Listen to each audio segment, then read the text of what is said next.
पिता अक्सर ऐसे करते हैं, जब देख लेते हैं कि नहीं सुन रहा है तो वो छोड़ देते हैं, जाओ मरो मरो, किसी दिन वक्त तुम्हें सिखा देगा, और नहीं सिखाएगा तो और भोगोगे।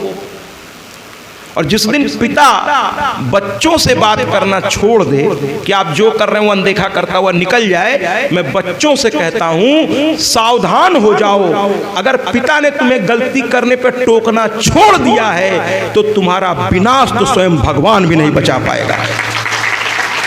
सावधान, पिता के पैर पकड़ो। क्या गलती हो गई कि आप मुझे टोकना छोड़ दिए हैं?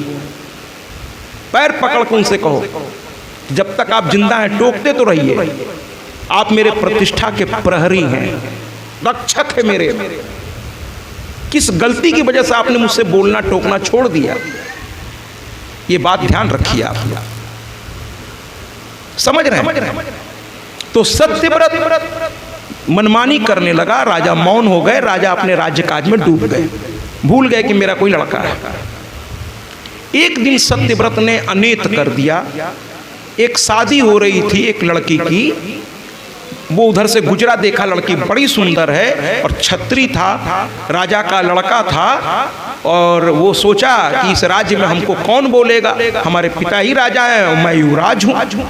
उसने उस लड़की के हाथ पकड़े, उस लड़की के पिता ने कितना भी हाथ पैर जोड़ा वो नहीं माना, उसको उठा के घोड़े पे लादा और लेके चला गया। पिता, उस जमाने में ऐसा होता था, राजा प्रजा की सुनता था। हर राजा ने, खासतौर पे अयोध्या के राजा ने, अपने महल के मेन दरवाजे पर एक बड़ा सा घंटा टांग रखा था कि प्रजा को कोई तकलीफ हो तो वो आकर उस घंटे को बजाए, महाराज चाहे जहां भी होंगे दौड़ते हुए बाहर आएंगे कि बताओ क्या दिक्कत है। और ये पिता गया और जोर जोर से वो घंटा बजाने लगा, टन टन टन, क्योंकि उसकी लड़की की इज्जत का सवाल था, और रोए जा रहा है, टन टन टन। महाराज को लगा कोई बहुत बड़ी मुसीबत आ गई, कपड़े पहन रहे थे भागते हुए। जब आपके बच्चे गलती करते हैं महाराज, लोग शिकायत लेके जब दरवाजे पे आते हैं, उस पिता के दिल से पूछे उस पर क्या बीतती है। समझ में नहीं आता, करें तो क्या करें इस नालायक का। अंत में महाराज बाहर आए, जो राजा के सामने सारी दुनिया हाथ जोड़ती थी, क्योंकि वो सम्राटों का सम्राट था। राजा तो छोड़ दीजिए, राजा उसके लिए बहुत छोटा शब्द था। सम्राटों का सम्राट आज अपने बच्चे की वजह से, आप लोग भी अपने बच्चों की वजह से, है ना, कभी कभी ऐसी जगह आपको झुकना पड़ता है जहां आप जाना भी नहीं चाहते, लेकिन अपने बच्चों की वजह से। और ऐसे बच्चों पर लानत है जो अपने पिता को इस अवस्था में लाके खड़ा कर देते हैं। लानत है ऐसे बच्चों पर। अब पिता हाथ जोड़ के अपने प्रजा से कह रहा क्या हुआ। वो समझ गया कुछ गड़बड़ सत्यव्रत नहीं किया, क्योंकि पिता और माँ से बेहतर अपने बच्चे को कोई नहीं जानता, और उनसे भी बेहतर उस बच्चे को जानते हैं। कौन जानता है? उसका गुरु। अगर वास्तव में वो गुरु है तो वो जान जाता, बल्कि जो कुछ बातें माँ बाप भी नहीं जान पाते वो गुरु जान जाता है, क्योंकि वो गुरु के सामने अपने को ज़्यादा छुपा नहीं पाता। समझ रहे हैं? और भगवान तो सब जानता है। पिता ने जानते थे कुछ सत्यव्रत किया होगा, कहें बताओ जल्दी बताओ। कहने लगे कि अरे मेरी लड़की की शादी हो रही थी, बताइए। भरी सभा में आया, उठा के चल दिया। कहा अरे तुरंत सैनिकों को बुलाए। सैनिक आया, क्या कुछ नहीं तुम लोग रहो, सेनापति को बुलाया। और राजा का अगल बगल सब, तुरंत 1 सेकंड लगा, सेनापति खुद आ गया। कह सैनिक नहीं तुम जाओगे, और चुनिंदा सैनिकों को, और भूल जाना वो युवराज है, बाल पकड़ के घसीटते हो अब भी लेकर आओ, और उस लड़की को एक खरोंच नहीं आनी चाहिए, ध्यान रखना, वरना मैं मुंह दिखाने लायक नहीं बचूंगा इस नालायक की वजह से। अब ये दौड़ा सैनिक, अब उस अगर पुलिस वाले चाह लें तो अपराधी पकड़ने में उनको कोई, किसी के पिताजी भी नहीं रोक पाएंगे। जिस दिन वास्तव में वो चाह लेंगे, वो पाताल खोद के निकालेंगे हमारा। और चाहते हैं, ऐसा नहीं कि चाहते नहीं है ना महाराज। वो खोज निकाला, उसकी काम ही यही था। और कहा चलिए, तो कहा अरे भूल रहे हो, कल मैं राजा बनूंगा, मैं युवराज हूँ, कल राजा बनूंगा, झुक झुक के सलाम करोगे, ये क्या कर रहे हो तुम? कहे महाराज ऐसा है, इस समय आप राजा नहीं, कुर्सी पे जो है उसी की साइन चलती है, उसी का आदेश चलता है। इस समय राजा है आपके पिता। और मैं उस कुर्सी के अधीन हूँ। उस कुर्सी पे जो बैठेगा उसकी आज्ञा का पालन, कल आप बैठिएगा फिर आपकी आज्ञा का पालन करूँगा। भाई सरकारी जो लोग हैं कर्मचारी, वो सरकार के आदेश मानते हैं, वो गलत सही डिसीजन वो सरकार लेती है, इनको तो उस आदेश को इम्प्लीमेंट करना है ऑन द फील्ड। ठीक है। तो कहे चलिए, और मैं हाथ जोड़ के कह रहा हूं मुझे मजबूर मत करिए, वरना महाराज ने बड़े कठोर शब्दों में बहुत कुछ कहा है आपके लिए। अगर वो करने लगूंगा तो आपकी इज्जत चली जाएगी। हाथ जोड़ रहा हूं, चलिए चुपचाप। जैसे बड़े मंत्री नेता को जब कोई गिरफ्तार करने बड़ा अधिकारी जाता है तो इज्जत से लेके जाता है, आम कैदी की तरह उसको कालोल पकड़ के घसीट के नहीं ले जाते, कहते हैं चलिए। जो कुछ जान ही रहा है कि अब इसके बाद इनका कैरियर ऐसे ही खत्म हो जाएगा। तो कुल मिलाकर के वो लोग लेकर के पहुंचे राजा के सामने। लड़की भी बरामद हो गई, सुरक्षित थी, लड़की को भी लेकर आया, दोनों को सामने खड़ा कर दिया। पहले तो लड़की से राजा ने हालचाल पूछा कि कोई दिक्कत कहीं नहीं। उसके पिता को उन्होंने सौंप दिया और क्षमा मांगा राजा ने कि पैर पकड़ के माफ़ी मांगता हूँ, और सबके सामने देखिए मैंने कहलवा दिया, आपकी बच्ची खुद कह रही है कि वो पूर्णतया सुरक्षित है, इसका विवाह कर दीजिए और अब की बार मेरी सेना आपकी सुरक्षा में रहेगी, ले जाइए अपनी बिटिया को। वो हंसते खुशी मुस्कुराते, अपने पिता ने, वो जो लड़की का पिता था, अपनी पगड़ी निकाल के राजा के चरणों में कि आज आपने मेरी इज्जत बचाई, वरना मैं किसी को मुंह दिखाने लायक नहीं रहता। राजा ने उसकी पगड़ी उठाई। पगड़ी जो है पुरुषों का सम्मान होती है, तो राजा ने पगड़ी उठाई और वापस उसके पिता को पहना दिया। कहा नहीं, आपका सम्मान बहुत बड़ा है, पगड़ी के साथ जाइए, नंगे सर मत जाइए। पहले के ज़माने में लोग कुछ न कुछ सर पे पहन के चलते थे, ये भारतीय संस्कृति थी, सर ढक के चलते। ठीक है महाराज। तो कुल मिलाकर के वो लड़की वाला तो चला गया। राजा ने कहा तुरंत एक राज्य सभा बुलाई जाए। सबको आदेश गया, इमरजेंसी मीटिंग फिर हुई, जिसमें गुरु वशिष्ठ भी आके बैठे। पहले के बड़े घरानों में, राजाओं के घर में राजपुरोहित होते थे, लेकिन वो बहुत विद्वान लोग होते थे, बहुत विद्वान, है ना, जिसकी विद्वता की कोई सीमा न हो। ऐसे लोगों को वो लोग चुन के लाते थे, हाथ पर जोड़ के लाते थे कि आप मेरे पुरोहित बन जाओ। तो वशिष्ठ जी थे, स्वयं ब्रह्मा के पुत्र थे। बाद में आगे चल करके एक श्राप की वजह से किसी एक और माता पिता के यहाँ से उनको जन्म लेना पड़ा। राजा निमि ने उनको श्राप दे दिया था कि तुम्हारा भी देह समाप्त हो जाए। वो कथा बाद में किसी दिन। कुल मिलाकर के वशिष्ठ जी बैठे, सेनापति बैठा, मंत्री बैठा, सब बैठे। राजा ने कैदी की तरह हाथ बांध करके अपने बेटे को बीच सभा में खड़ा करा दिया। लोगों ने कहा अरे ये तो युवराज है। क्या चुप रहिए आप लोग, ये कोई युवराज नहीं, इस समय सिर्फ ये कैदी है, सिर्फ ये कैदी है, इसने गलती की है, सिर्फ एक कैदी की तरह इसको देखिए आप लोग। और इसकी गलती क्या है तो बताएगा, जैसे कचहरी में बताया जाता है कि आपने ये अपराध किया है, स्वीकार है, वो कहता है नो गिल्टी, तो फिर मुकदमा शुरू होता है। लेकिन पहले कैदी को बताया जाता है कि आपने ये किया है, ये धारा के अंतर्गत आप पर ये चार्ज लगे, मतलब मुकदमा शुरू होने से पहले कहते गिल्टी और नॉट। तो अगर कैदी ने कहते नो गिल्टी, मैं स्वीकार नहीं करता, मैंने कुछ नहीं किया है, तो फिर मुकदमा शुरू होगा। और वो गिल्टी स्वीकार कर लेता है तो उसी समय वो जज एक फैसला दे देता है। तो कुल मिलाकर के सबके सामने सारी बात रखी गई और राजा ने मंत्रियों से कहा बोलिए इसके साथ क्या किया जाए। अब मंत्री संकोच करने लगे कि एक ही लड़का है इनका, कैसे कह दिया जाए कि इसको फांसी दे दीजिए, ये दे दीजिए, वो दे दीजिए। अब मंत्री अगल बगल झांकने लगे, एक ही लड़का है। महाराज की गूंजती हुई आवाज चारों तरफ फैली, क्या सोच रहे हो तुम लोग, एक लड़का? अरे जिसके 4 लड़के होते हैं उसको उस लड़के के मरने का गम नहीं होता? 1 और 2 और 3 और 4 क्या होता है? जिसके 4 हैं उसको भी लड़के के खोने का उतना ही दर्द है, जिसके 1 है उसको भी है। ये नहीं है कि 4 हैं तो एक चला गया तो बाकी, अरे उस पिता को उतना ही दर्द होता है।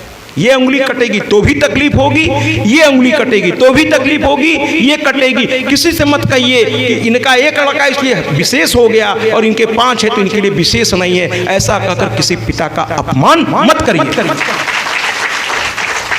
सारी उंगली कटने पर दर्द होता है, 1 और 5 6 क्या होता है? हर लड़का प्यारा होता है माँ बाप के लिए, हर समय उसको जन्म लेते माँ को उतनी ही तकलीफ होती। तो 1 2 3 4 5 6 ये क्या है? इकलौता कह कर लड़कों का मन मत बढ़ाइए, मत बढ़ाइए, नहीं तो उनके दिमाग में चढ़ जाएगा अरे हम तो इकलौता हैं। और उनकी हर जिद मत पूरी करिए, मत पूरी करिए। हाँ, इकलौता है तो क्या हुआ, जो चाहेंगे वो होगा? नहीं होगा, जो सही है वही होगा। आप समझने की कोशिश करिए, बच्चे को गढ़ करके ऐसा बनाइए कि एक हो तो सूरज की तरह चमको, सबको प्रकाशित करो, प्रकाशित करो। 1 2 3 4 क्या होता है जी? ठीक है। तो सत्यव्रत ने कहा कुछ नहीं, 1 है 2 है कुछ नहीं, सजा सुनाओ। सब कांपने लगे। अंत में राजा ने कहा लगता मुझे ही करना पड़ेगा। राजा कहने लगे अब मैं कहता हूँ। गुरु वशिष्ठ की ओर देखा, प्रणाम किया गुरु को। गुरु समझ गए थे कि राजा क्या करने वाले हैं। गुरु ने कहा ठीक करो। कहे ऐसा है कि मैं चूंकि तुम्हारी ये पहली इतनी बड़ी गलती है, इसलिए तुम्हें जान से तो नहीं मारूंगा, क्योंकि पहली तुमने इतनी बड़ी, अभी तक छोटी छोटी शरारतें तुम करते थे, लेकिन पहली बड़ी गलती की हो, जान से नहीं मारूंगा, लेकिन तुम्हें अपने देश की सीमा से बाहर अभी चले जाने का आदेश देता हूं। अगर तुम मेरे सीमा में दिखाई दे गए तो तुम्हें जान से मार दिया जाएगा। अभी निकलो, इसी वक्त निकलो। अगर लड़का कोई भी हो, अगर आपके परिवार का सत्यानाश करने पर लग गया हो तो थोड़ा कठोर हो जाइए महाराज। जो अंग सड़ जाए उसको काट के फेंक देना ही समझदारी है, वरना पूरे अंग को बर्बाद कर देगा। सावधान हो जाइए, थोड़ा कठोर बनने की आदत डालिए।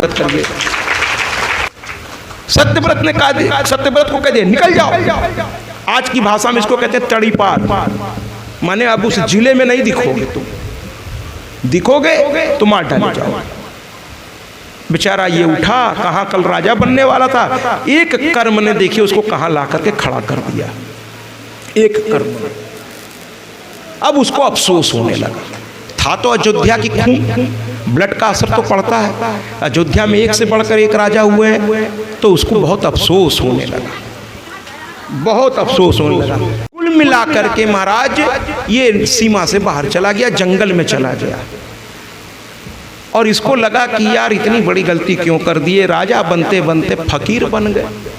आदमी को कभी कभी अफसोस, मुझे जीने का, आदमी को अफसोस होने लगता है। वो अफसोस में बैठ करके, था तो अयोध्या नरेश का ही ब्लड अपना असर तो दिखाता है। वो उसी कुल का था जहाँ प्राण जाय पर बचन न जाई, रघुकुल रीति सदा चली आई। एक से बढ़कर एक नरेश हुए थे, तो उसने आज माँ को पुकारा, क्योंकि उसकी कुल देवी देवता सूर्य देव के वंशज थे वो लोग। रघुकुल में जन्म हुआ था, सूर्य उनके इष्ट थे, लेकिन माँ के भी ये लोग पुजारी थे। इसलिए शक्ति की उपासना तो लगभग हर क्षत्रिय ने किया है, और शक्ति की उपासना तो स्वयं ब्रह्मा विष्णु महेश किए हैं, तो हमको आपको तो करना ही चाहिए। बिना शक्ति के तो इंसान, अगर किसी के पास शक्ति चली जाए तो आप क्या कहते हैं? उसको विष्णुहीन कहते हैं, रुद्रहीन कहते हैं? नहीं, क्या कहते हैं? शक्तिहीन। इसलिए शक्ति की उपासना सबको करनी चाहिए। इसीलिए तो मैंने आपसे निवेदन किया था कि हर शुभ काम से पहले अपने यहाँ माँ की ये 9 दिन की ज्योत जलवाइए। चाहे गृह प्रवेश हो, चाहे बच्चों का विवाह हो, या बहू आने के बाद माँ की ये ज्योत जलाइए। किसी विद्वान को बुलाइए और उन बहू को बैठा करके, बच्चों को बैठा करके, उनके जीवन की एक नई शुरुआत है, इस कथा का रसपान किसी विद्वान द्वारा कराइए।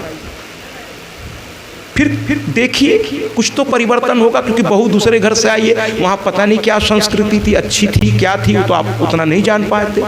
तो अपने घर में आप उसको, और उसको ताना देने के बजाय उसको उलाहना दे। और ये उलाहना हाथ जोड़ के कहते हैं सभी सासों से, ये कहना छोड़ दीजिए तुम्हारे माँ बाप ने कहा सिखाया है। अरे उस बिटिया से गलती हुई, बिटिया को सुना दीजिए, उसको दुख नहीं लगेगा, वो आपको माँ समझेगी तो बिल्कुल दुख नहीं लगेगा। लेकिन उसके माँ बाप को कहेंगे तो उसे तकलीफ हो जाएगी। माँ बाप की क्या गलती? हो सकता है उन्होंने सिखाया हो, इन्होंने सिखाई ना हो। आपके लड़के भी तो यही कर चुके हैं। आप उनको सिखाती हैं हर बात, वो सीख लेते हैं क्या? तो माँ बाप की गलती मत समझा कीजिए। कोई माँ बाप अपने बच्चों का बुरा नहीं चाहते, तो माँ बाप को बीच में मत लाइए। हाथ जोड़ते हैं आप लोगों के, उसको कहिए तुमसे ये गलती हुई है, इसको सुधार लो। इसलिए उनको कथा वार्ता, माँ की जोत जिससे सब शुभ शुभ हो। गृह प्रवेश से पहले श्रीमद् देवी भागवत महापुराण, माँ की जोत, ये जोत ऐसी है कि वहाँ के सारी निगेटिव एनर्जी को खत्म कर देगी। इस जोत में बड़ी ताकत है महाराज। शुरू में ये सिंह परिवार बहुत परेशान था, मैंने कहा घबराइए नहीं, क्योंकि ये जोत अब आप जलाने जा रहे हैं तो परेशानी होगी महाराज। क्योंकि कुछ लोग जिसको आप देख नहीं पा रहे हैं, अब उसको जिस नाम से पुकारना, वो लोग आराम से, इतनी खुली जगह आराम से यहाँ रह रहे थे, अब आप जोत जला बैठे। देवी भागवत सुनिएगा, अब उनको होने लगेगी दिक्कत, अब उनको ये जगह छोड़ के भागना पड़ेगा। हर दुख दरिद्रता विपत्ति कारक जितने भी तत्व हैं सब या तो जलेंगे या भागेंगे। तो वो अपनी जगह नहीं, आजकल कौन अपनी जगह छोड़ना चाहता है जहाँ आराम से रहता है। अच्छा खासा रहा तो रहा था आपके घर में, आप मदिरा लाते थे, मांस लाते थे, उसको आनंद आ रहा था। राक्षसों का ये भोजन है, जितना आप घर में लाएंगे राक्षसी निगेटिव एनर्जी उतनी ही आपके घर में आएगी। उसके साथ ले आइए महाराज, ले आइए, राक्षसें आए घर में, भाई उनको पोषण मिलेगा उससे ना। और अगर आप गंगा जल लाएंगे, घर का वातावरण शुद्ध रखेंगे, पूजा के समय एक बार गंगा जल छिड़केंगे, वो बर्दाश्त नहीं कर पाएंगे, भाग जाएंगे। घर में सात्विक भोजन बनाइए, कोई ऐसी चीज घर में मत लाइए जो नहीं लानी चाहिए, क्योंकि दुर्गंध उनको अच्छी लगती है और सुगंध देवताओं को अच्छी लगती है। तालियों से स्वागत करें। और लगे हाथ एक बात और बता दे रहा हूं, मैंने कहा ना मेरी कथाएं थोड़ी क्रांतिकारी तरीके की हैं। हमको जो आयोजक हैं, जहाँ जहाँ मैंने कथा की, सभी मुझे बहुत प्यार करने लगते हैं। धीरे धीरे वो जान जाते हैं कि थोड़ा अलग तरह के व्यक्ति हैं, तो वो लोग मुझे फ़ोन कर करके कहते हैं कि आपका जीवन अमूल्यवान है, आप इतनों से एक साथ पंगा क्यों ले रहे हैं, एक साथ आप निकल पड़े क्रांति की बिगल लेके। हमने कहा जो सत्य है वही बोलूँगा। अब उसके लिए किसी से मेरी दुश्मनी होती है, क्या होती है मुझे नहीं पता, क्योंकि मार्केट में तरह तरह के बाजार खोल रखा है लोगों ने, और ये सब बातें अगर आप समझ जाएंगे तो उनके बाजार बंद होने लगेंगे। क्योंकि धर्म बाजार की वस्तु नहीं है, धर्म सिर्फ आत्मचिंतन और अपने अंदर अध्यात्म की अग्नि प्रज्वलित करने का नाम ही धर्म है। धर्म बाजार की विषय वस्तु नहीं है। तो आत्मचिंतन को बढ़ाइए। तो इस बातों को ध्यान में रखिए। अभी हम थोड़ा सा आगे बढ़ते हैं, फिर उस बात को फिर ले आएंगे बीच में। तो यहाँ पर चूंकि कथाएं ज़्यादा हैं, इसलिए मैं थोड़ा सा उस बात को ही कट करके वापस तेजी से आ रहा हूँ, क्योंकि हरिश्चंद्र की कथा बड़ी लंबी है। अभी इस बात को ही छोड़ देते हैं। सत्यव्रत खड़ा था, अब वो माँ की ओर हाथ उठाया और आज उसे अफसोस होने लगा कि एक छोटी सी गलती मुझे कहाँ लेकर आ गई। और याद रखिएगा, गलती को सुधारने की पहली सीढ़ी है पछताना। पहली सीढ़ी है कि हमसे गलती कैसे हो गई, शुरू यहां से करिए तभी गलती सुधरेगी। अगर आपको अपने किए पर अफसोस ही नहीं है तो आप सुधारेंगे क्यों? आपको तो लग रहा है जो मैंने किया ठीक किया, तो फिर सुधरने की गुंजाइश कहां बच रही है? आपने तो अपने सारे सुधरने को चीजों को ताला बंद कर दिया। कितना भी बड़ा कहे आपको सुनने नहीं, हम जो किए वो ठीक किए। रावण को भी तो यही लगा था ना कि जो वो करता वही ठीक है, इसीलिए तो मारा गया परिवार के साथ। कहते ना, एक लख पूत सवा लख नाती, तय रावण घर दिया न बाती, लंका सुकोट समुद्र सिखाई, ता रावण को बचा न पाई। कर्म की गंदगी ऐसी होती, जलाती है तो जला कर राख कर देती है। बिल्कुल ताकि जब रावण जैसा व्यक्ति नहीं बचा तो आप कौन है महाराज? जिस दिन आपके कर्मों की सजा का समय आ जाएगा, कौन आपको रोक पाएगा? तो आज इसको अफसोस पहली सीढ़ी है अपने को सुधारने की। कुछ गलत हो जाए, अफसोस तो कम से कम करिए कि यार ये कैसे हो गया हमसे। बैठ के सोचिए, कोई कितना भी समझा रहे जाने दो, अरे कैसे गया हमसे। याद कीजिए अपने पूर्वजों को, याद कीजिए अपने बड़ों को कि हम इस परिवार के, हम इस खानदान के, हमारे बाबा परबाबा ऐसे थे, हमसे ये सब काम कैसे हो गया भाई। धिक्कारिए अपने आप को कि किस खानदान के हम हैं और हमसे ये कैसे हो गया। आज सत्यव्रत को भी अफसोस हो रहा है। आइए एक गीत से देखें कि जब अफसोस होता है तो आदमी कहाँ तक चला जाता है सोचते हुए। क्या कह दिया सत्यव्रत ने, सुनिए। मुझे जीने का शौक नहीं,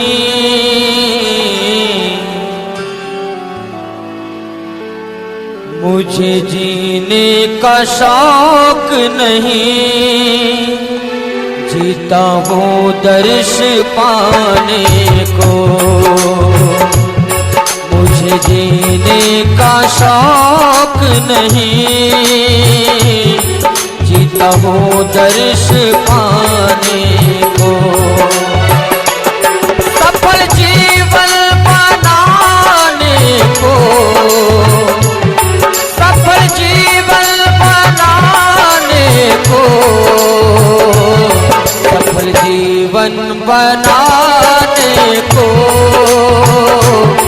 जीता हूँ दर्श पाने को।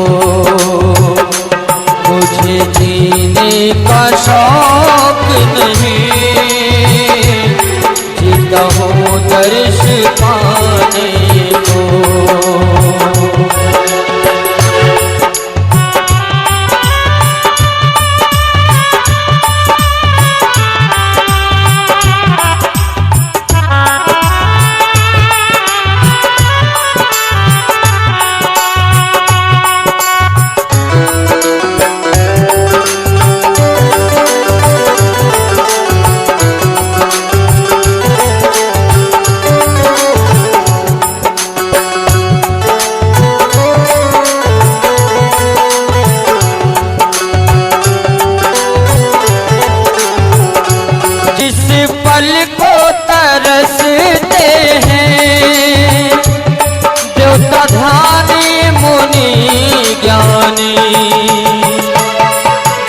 पल को तरसते हैं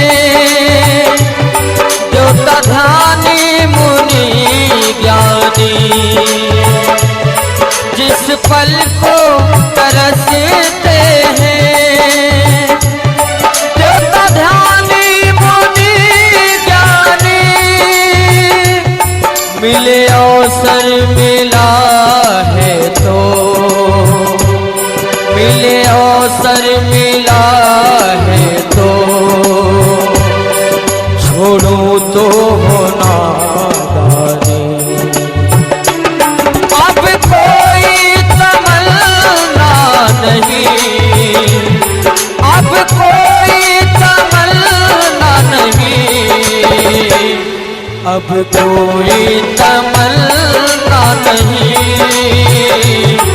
दर्शन के दीवाने को। अब कोई तमन्ना नहीं, दर्शन के दीवाने को। सफल जीवन बनाने को, सफल जीवन बनाने को, सफल जीवन बनाने को, जीता हूँ दर्श पाने को। मुझे जीने का शौक नहीं, जीता हूँ दर्श पाने को।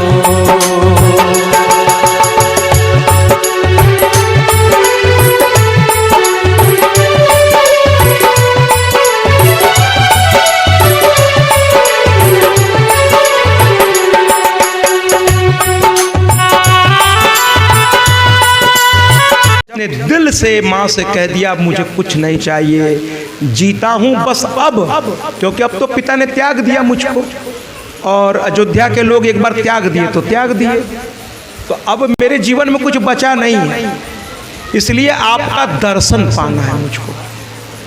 माँ ने साधना के लिए कहा और इसने साधना की और एक दिन माँ इसके सामने प्रकट हो गई। क्या चाहते हो? देखिए, आप पछताइए तो अपनी गलतियों पर, सुधरने का प्रयास तो करिए। हम तो पछताना ही आजकल छोड़ दिए, कहते हैं हमसे कोई गलती हुई ही नहीं। और जब हुई नहीं तो काहे का पछताना? समस्या तो ये है कि माँ बाप कह रहे हैं आपने गलती की, आप कहेंगे हमसे नहीं हुई, आप नहीं समझ पा रहे हैं, तो फिर कैसे मामला सही होगा? क्योंकि उसको सही करने का पहला सीढ़ी है कि आप समझिए कि आपसे गलती हुई, तभी तो आगे बात बढ़ेगी। और आप पहली सीढ़ी नहीं चढ़ रहे हैं, आप अपनी गलती को मान ही नहीं रहे, सुधरेंगे कैसे? कैसे सुधरेंगे? तो आज इसने गलती मान भी ली और माँ के शरण में चला गया। एक साथ उसने दो अच्छे काम कर दिए। माँ प्रसन्न हो गई और माँ प्रकट हो गई। माँ तो बड़ी दयालु है, प्रकट हो गई। उसके दिल की सफाई को देखा तो कहा ना कि जीता हूँ दर्श पाने को, तो माँ ने दर्शन दे दिए। माँ ने कहा बोलो। उसने कहा माँ तेरे दर्शन का लाभ बहुत होता है ना। तो कहने लगी चिंता मत करो, बस अब आगे नहीं बहकना, क्योंकि तुम्हारा नेचर यानी तुम्हारी प्रकृति, तुम बहुत बहकते, तुम बहुत ज़्यादा हो। कुछ लोग होते हैं ना किसी एक बात में टिक के नहीं रह पाते, कभी ये करेंगे कभी वो करेंगे, कभी ये करेंगे कभी वो करेंगे, कभी ये करेंगे। कुछ लोग आदत होती है सुबह सॉरी बोलेंगे, दोपहर में फिर कभी वही करेंगे, आदत से लाचार। कुछ लोग अपनी कमजोरी के हाथों कठपुतली की तरह नाचते हैं। हमारा वो समझते हैं कि ये गलत है, फिर भी कर लेते हैं, फिर पछताते हैं, फिर वही करते हैं। आप देखिए मदिरा पीने वालों की हालत, रोज जब पी के एकदम टाइट हो जाएंगे तो कहेंगे बस हो गया, कल से ये बोतल हाथ नहीं लगे, अगले दिन फिर आपके हाथ। ये नशेड़ियों की आदत है। वो जान रहे हैं कि वो जो कर रहे हैं वो गलत है, लेकिन अपने कमजोरी से इतने वो कमजोर पड़ चुके हैं कि वो कमजोरी उनको पकड़ती है और वो बेचारे। हम कहना चाहते हैं ऐसे लोगों से कि अरे आप महाराणा प्रताप के वंशज हैं, आप चंद्रशेखर आजाद के वंशज हैं, आप स्वामी विवेकानंद के वंशज हैं। आप अपने पूर्वजों को याद करिए भाई। अगर स्वयं की कमजोरी को अगर आप नियंत्रित नहीं कर सकते तो धिक्कार है आप पर। अगर स्वयं पर आपका नियंत्रण नहीं है तो दुनिया पर क्या खाक नियंत्रण करेंगे? आप इतने कमजोर हो गए कि जो आप नहीं चाहते वही आपके हाथ कर रहे। वाह वाह। अरे जिसको नहीं पीना है कोई माई कलक पिला के दिखा, उसको नहीं पीना है तो नहीं पीना, उसको नशा नहीं करना है तो नहीं करना, कोई माई कलक उसको पिला के दिखा दे। जिसको जुआ नहीं खेलना है नहीं खेलना, जिसको नहीं करना वो नहीं करेगा। कभी मत कहिए संगत का असर पड़ता है, अरे कुछ नहीं पड़ता। आपके अंदर वो पहले से था इच्छा, बस संगत मिल गई, उस इच्छा में आप भी लग गए। अगर आप में वो गलत काम की इच्छा नहीं है तो किसी के मतलब कोई भी आपसे करा नहीं सकता। आप में इच्छा नहीं हो तो कोई नहीं कर सकता। तो ये मत कहिए कि उनकी वजह से मेरी भी आपकी आदत पड़ गई। आप कमजोर हैं महाराज, आप कमजोर हैं। कि आपको कमजोरी ने ऐसा दबाया कि आप अपने व्यक्तित्व को ही भूल बैठे, अपने परिवार को ही भूल बैठे, उसकी इज्जत मान मर्यादा को भूल बैठे। आप कमजोर हैं और अभागा है वो परिवार जहां आप जैसा व्यक्ति पैदा हुआ कि आप अपनी कमजोरी ही नियंत्रण नहीं कर पा रहे। साधना करिए, संतों के बीच बैठिए, सीखिए कैसे कमजोरी नियंत्रित की जाती है। एक दिन में नहीं होगा, जादू से तो बिल्कुल नहीं होगा। संतों से मिलिए, अपनी कमजोरियों की चर्चा एकांत में उनसे करिए, है ना, वो रास्ता बता। विद्वानों से मिलिए, वो भी रास्ता आपको बता दें। और अगर कहीं संत और विद्वान दोनों का संगम एक ही व्यक्ति में हो कि संत भाव भी और विद्वान है, तो अरे ऐसे लोग तो बड़े दुर्लभ होते हैं। मिल जाए तो उनको छोड़िए नहीं, उनको पकड़ लीजिए कि बड़ी मुश्किल से मिले। संत भाव भी और उसमें विद्वता भी है, अरे फिर तो वो तिजोरी में रखने लायक है, कभी समय पे काम लेंगे उससे। ठीक है महाराज। तो कुल मिलाकर के मां प्रसन्न हुई, कहने लगी चिंता मत करो, मेरी प्रेरणा से तुम्हारे पिता को भी अब हो रहा है कि बच्चे ने कर दिया, लेकिन सजा बहुत ज़्यादा मैंने दे दिया क्रोध में। अब उनको भी लग रहा है कुछ देर में एक सैनिक आएगा, मंत्री आएगा, तुमको लेके जाएगा, चले जाएगा। देखिए माँ की कृपा। और जैसे ही माँ अंतर ध्यान हुई, खुद महामंत्री चला आया। कहे महाराज अब वानप्रस्थ लेना चाहते हैं, अब वो राज्य छोड़ना चाहते हैं, अब वो सन्यासी बन के जीवन जीना चाहते हैं। जीवन का संध्या काल, हमारे हिंदुओं में जीवन का संध्या काल आश्रम बना के रहने के लिए कहा। और कितने हमारे पूर्वज समझदार थे, कि एक समय के बाद अपना घर अपने बच्चों पे छोड़कर अपनी सारी व्यवस्था, पति पत्नी दोनों एक आश्रम अपने पैसे के बल पे बना करके बच्चों से थोड़ा दूर रहने लगते थे। आजकल क्या है कि हम लोग उसी में घुसे रह रहे हैं। अब उसका नतीजा क्या है, 24 घंटे आप साथ रहेंगे तो धीरे धीरे वो अपने मन की करेंगे तो आपसे देखा नहीं जाएगा, और आप कुछ बोलेंगे वो सुन नहीं पाएंगे, धीरे धीरे अपना सम्मान खो बैठते हैं आप। एक समय के बाद परिवार को छोड़ दीजिए। कहीं भैया जरूरत हो तो बताना। और आपको क्या लगता है आप रहेंगे तो उनको रोक करके उनके तकलीफों को दूर कर देंगे? नहीं साहब, वो जैसा करेंगे उनको फल मिलेगा, उनके भाग्य में वही लिखवा के वो आए और रात दिन वही कर्म किए जा रहे हैं। आपके रोकने से रुकने वाले हैं नहीं, इस भ्रम में रहिए नहीं।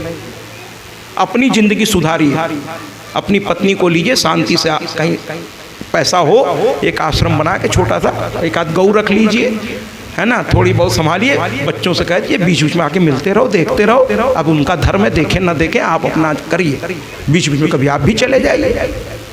देखिए बड़े लोग क्या करते हैं, जैसे ही बच्चा बड़ा होता है, जो बड़े लोग हैं उनकी फैक्ट्री, उनका सब कुछ अलग, उनको रहने का, जैसे शादी करते हैं फ्लैट उनका अलग, उनका घर अलग, वो उसमें रहने लगते हैं। बस पिता दूर से नज़र रखता है बिजनेस पे और गलती होने पे डांटता रहता है, सब कुछ अलग कर देते हैं। अपने आराम से बूढ़े बुढ़िया अपने ढंग से साधना करते हैं। और हम आदिशक्ति माता दुर्गा की कथा सुनाते हैं, हम कथा सुनाते हैं, जिनकी कृपा से दुख विपदा संकट मिट जाते हैं, सब खुशियाँ पाते हैं। सुनते ही जिनका नाम असुर और खल घबराते हैं, माँ से थर्राते हैं, जिनकी कृपा से दुख विपदा संकट मिट जाते हैं, भक्त जन खुशियाँ